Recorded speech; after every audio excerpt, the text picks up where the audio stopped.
So, I don't know what to think about how the rest of the show's going to be, but we'll say it like this.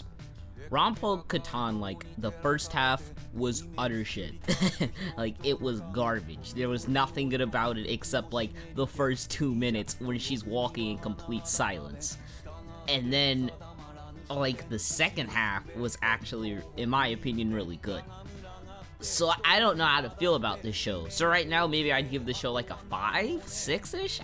I don't know. I don't know. Because, like, I did think the second half was good. Let's go ahead and get into the notes, though.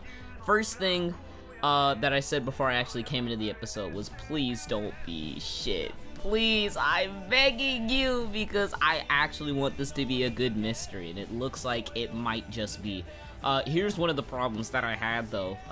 The silhouettes. The fucking silhouettes killed me. Like, the first half of the episode, where it's like, the silhouettes are supposed to, like, how should I say this? I guess they were supposed to emphasize or symbolize irrelevancy, right?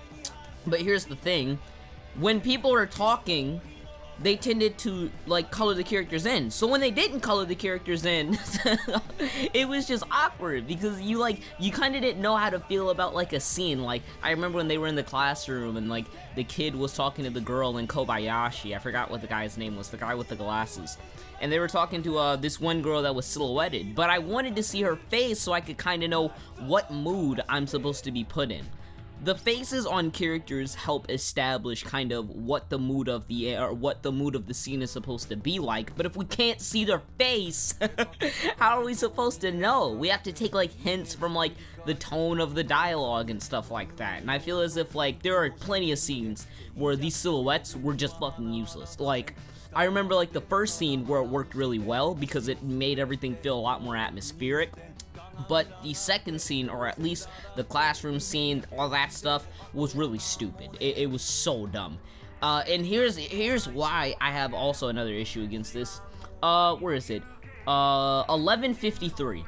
There are hookers on the rooftop of, like, Akeshi's, like, house, right? But they colored them in, but they didn't color anybody in the class that was talking? Come on. Now that's the first half, alright? P.S. Like the opening, I thought the animation with the butterfly at the beginning was really good, but I do like the opening song. I think the ED is so good, it's fantastic, but, like, the opening's okay, or the opening animation, I'm just kind of meh on until, like, halfway through it, but the song itself is really good. I do like the song.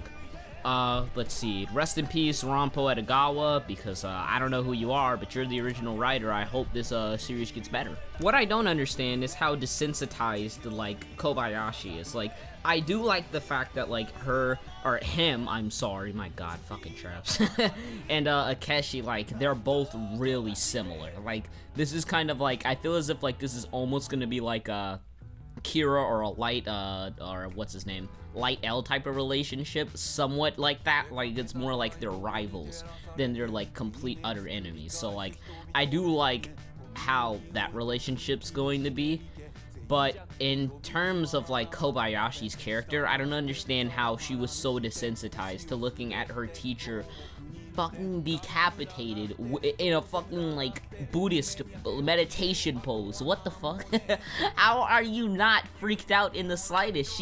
He was too calm. He was just too calm, and that was one of my complaints with that first scene. I was just like, you can't be this calm after seeing this. Like, I'm assuming maybe there's a backstory behind why he's so desensitized, but I don't know. I just could not believe the fact that he was just like, oh yeah, my teacher's dead. This is gonna be interesting. It was just like, what? You're looking at his corpse. But on to the second half of the show. Now the second half is really kicks in, because we get to learn, like, how Akeshi and Kobayashi are really similar, and they did a really good job at kind of, I don't know how to say this, try to make it seem as if Kobayashi dreamt for the life that Akeshi had, and I thought they did a really good job at kind of making it seem as if Akeshi is a role model, even though we know he's not.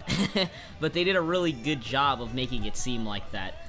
The presentation did help out a lot in the second half, because there was only, like, one point where there were silhouettes, and that was when, like, the cops busted in at the end of the episode. But besides that, I mean, like, the second half was really good. They did a good job kind of setting up with the, I wouldn't say intense, but I would say pretty atmospheric type of setting. I don't understand the point of, like, them having, like, a projector where, like, you can see a Kobayashi's face and stuff. But, hey, I'm not complaining. It wasn't anything, like, super, like, subtracting from the show. It didn't really subtract at all. I thought the background looked really nice. The backgrounds in that scene looked really nice. I thought the 1717, the record player there. God damn, that CGI though. Ooh. The thing that made me go, okay, this series does care a bit, was when they explained why the kids are back in school after a murder. It was the fact that Akeshi does, in fact, like, he has, well, how should we say this? We know he's the smartest. We know he's super smart. But now we know that he has connections. And now we know that those connections are what kept everybody in school and covered up the evidence. Or not covered up the evidence, but covered up the case until the killer comes out. Now, will it work like that? We don't know. But, yeah, I did like how they did explain, for at bare minimum, why these kids are already back in school. Like, I think Fate's Day Night tried to explain why there was a fucking explosion and the kids try to go back in school the next day. Like, they never explained that shit. I mean, come on now.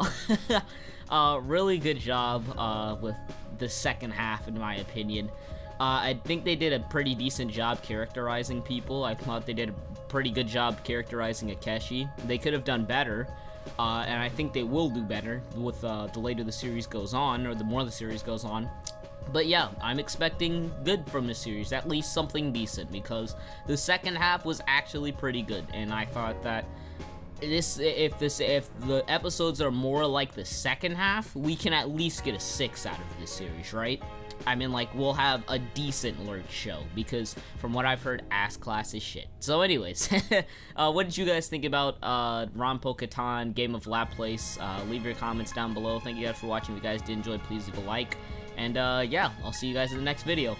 Like I said, leave what you thought down in the comments below. I thought the first half was shit, and the second half was a lot better. You might completely disagree, but who knows. Deuces.